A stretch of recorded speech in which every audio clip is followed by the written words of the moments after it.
Alors, pour la question numéro 4, trier les enregistrements selon la famille et référence de produits. Alors, on va essayer de faire le tri.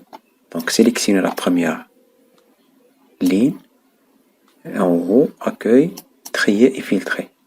Soit je peux faire le triage à partir de ce menu. Donc, je peux trier de A à Z. Ou bien, je vais cocher l'option filtrer. Vous voyez, elle est déjà cochée maintenant. Et voilà, et vous ajoutez un petit flèche à chaque champ en haut. Donc maintenant, on va trier les enregistrements selon la famille et référence de produits. Ça veut dire la famille, on va trier de A à Z. Ça veut dire les familles qui commencent par A, C jusqu'à Z. Et maintenant, on va trier les références de produits après le triage de la famille. C'est bon? Donc, je vais sélectionner la flèche et trier de A à Z. C'est bon? Maintenant, le triage, c'est juste de trier les enregistrements, soit en mode croissant ou bien décroissant. C'est bon? Donc, masquer les colonnes suivantes. Quantité et prix unitaire. Quantité et prix unitaire, on va masquer les colonnes. Les colonnes. Alors, pour sélectionner la colonne, il faut juste cliquer sur E. Pas comme ça et pas comme ça. Il faut cliquer sur la lettre E. F. Donc, je clique sur E et je glisse vers F. Comme ça. Et je clique là-dedans. Bouton droit. Masquer. C'est bon? Alors, pour afficher les colonnes qui sont entre D et G, maintenant, je vais sélectionner D et G. Ça veut dire la colonne avant E et la colonne après F. Bouton droit, afficher. C'est bon? Et maintenant, je peux masquer les colonnes de A à H. Bouton droit, masquer. De cette façon, il n'y a pas de colonne avant. Donc, je vais cliquer sur le triangle qui est en haut, comme ça, pour sélectionner toute la page. Je vais aller chercher le menu format. Masquer et afficher. Et voilà, afficher les colonnes. Et de même façon, je peux masquer les colonnes. C'est bon? Je peux sélectionner, format, afficher, masquer les colonnes. Donc, de même façon pour les lignes. Bouton droit, masquer. Et voilà. Alors, pour les afficher, sélectionnez toute la page, format, masquer et afficher les lignes. C'est bon? Donc, pour la question numéro 6, établir les sauts totaux du total à chaque changement de famille. Ça veut dire on va calculer le total du total de chaque famille.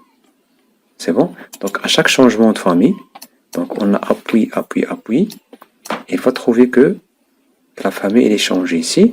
Il va arrêter et en dessous d'appui, il va ajouter un saut total de la famille appui.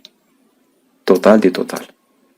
C'est bon? Donc, pour le faire, il est interdit de commencer le saut total avant de faire le tri de la famille. C'est interdit de faire le saut auto à chaque changement de famille. Alors, obligatoirement, il faut faire le tri de la famille. Donc, on a déjà fait le tri de la famille. Maintenant, je vais sélectionner tout le tableau. Voilà. Donc, donner saut total. Et voilà, je vais sélectionner à chaque changement de famille. On va utiliser la fonction somme pour calculer la somme du quoi? Du total. Et on va désactiver téléphone. Et OK. Et vous voyez, alors à la fin de chaque famille, il a ajouté une autre ligne, total appui, et voilà le total.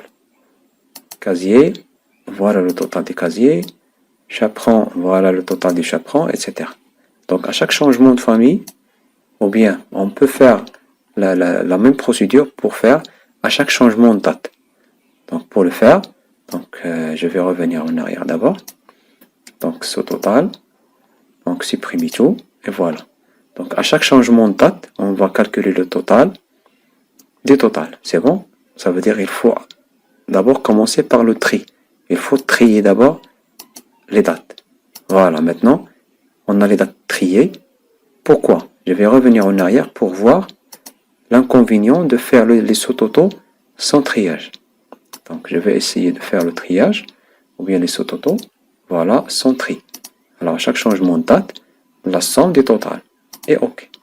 Et comme vous voyez, voici 31,12,99, le total. 32, et on a aussi 31,12,99. Ça veut dire on a les mêmes dates, mais chacun de ces dates, il a des totales. C'est bon, donc c'est impossible. Donc, c'est pas l'objectif de ce total.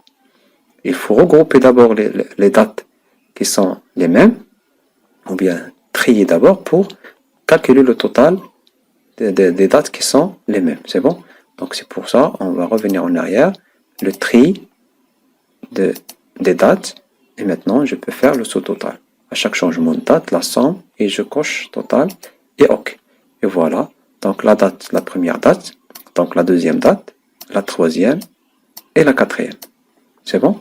Donc, maintenant, la question numéro 7, respecter la mise en page suivante. La mise en page, c'est presque comme on l'a vu dans le Word, donc les marges gauche, droite, etc.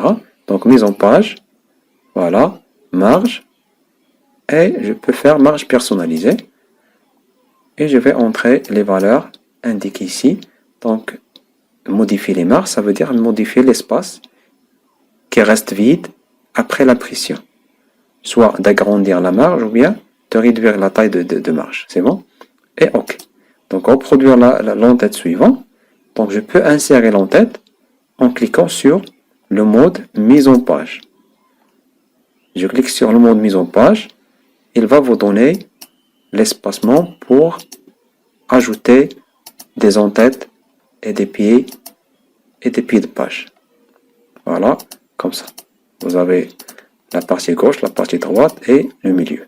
Donc, vous pouvez ajouter des entêtes ou bien des pieds de page pour les répéter bien sûr sur les autres pages. C'est bon?